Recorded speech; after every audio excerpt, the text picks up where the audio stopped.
Donc voilà, juste un petit point de vue sur le lieu où je garde mes plantes les plus gélives, plantes exotiques non rustiques, pendant les mois les plus froids.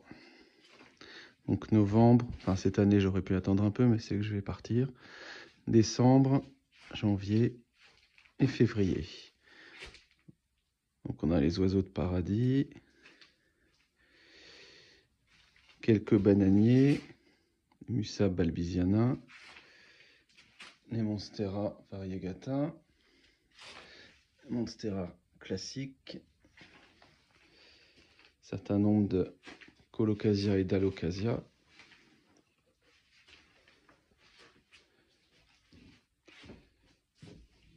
un fruit du dragon, je tente pour voir ce que ça donne. Je vais probablement bouturer, parce que bon, ça part un peu dans tous les sens. Et on voit bien la forme, la façon dont ça se reproduit naturellement, en se marcotant. Donc ça doit être très facile à bouturer, je regarderai ça. Il y a là aussi des petites Calathea, d'autres Musa balbisiana, certain nombre d'autres plantes. Donc ce sera ma dernière vidéo avant,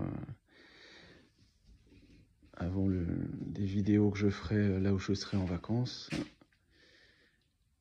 dans des parcs et jardins exotiques. Voilà, on va aller voir un peu celles qui sont dehors qui me restent à rentrer. Bon ça je vais pas le rentrer, hein.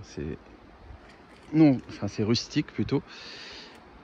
Mais c'est juste pour vous montrer, on est quand même le 3 novembre et ça fleurit toujours. Donc c'est un canna. Magnifique. Alors ça c'est un NCT ventricosum morelli, enfin variété Montbéliardi, que je vais rentrer là, mais les autres je vais attendre qu'ils prennent une petite gelée. C'est juste pour vous montrer comment on les rentre. Donc il faut le déterrer, le laisser un petit peu sécher et ensuite couper. Donc là je vais couper, je vous montre juste après. Donc voilà, j'ai recoupé une bonne partie des feuilles. Je laisse la feuille centrale, enfin là j'en ai ces deux, je retirerai peut-être la dernière. Je vais le mettre en pot au chaud. Il passera l'hiver quasiment au sec, à disons 15 degrés environ. Voilà, donc ça c'est la méthode. Et quand je reviendrai, je vous ferai une vidéo avec tous ceux que je rentrerai. Il y en a quand même une bonne vingtaine ou trentaine. Voilà, on va aller voir dans la grande serre maintenant. Donc voilà, il en reste. Alors celui-là, c'est un Helens hybride, donc il restera là. Ça c'est un Sikimensis, donc c'est pareil, ça restera ici. Ça aussi, ça c'est des exotiques rustiques, donc il se peut que les feuilles gèlent un peu, mais ensuite je les laisse être adaptées au climat.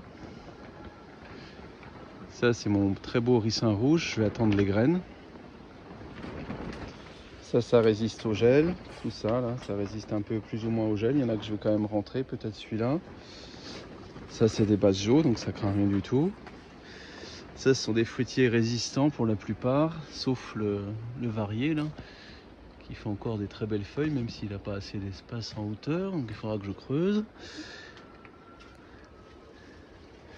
Donc il me restera les Morelli, il y a celui-là, il y en a un par là-bas aussi, et tous les petits ici. Ça je vous montrerai, non pas dans la prochaine vidéo, mais dans celle que je ferai la première, quand je reviendrai des îles Fortunées.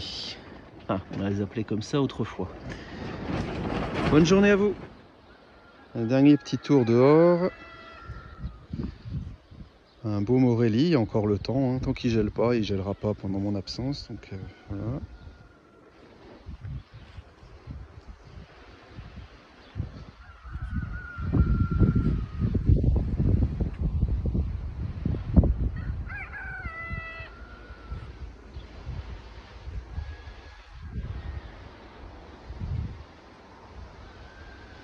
Les topinambours ont séché, mais pas les bananiers. Ils sont même très heureux de cette arrière-saison. plus que l'été caniculaire qui leur va pas tellement bien en fait. Enfin, faut les protéger, quoi. En les mettant un peu à l'ombre, ça va.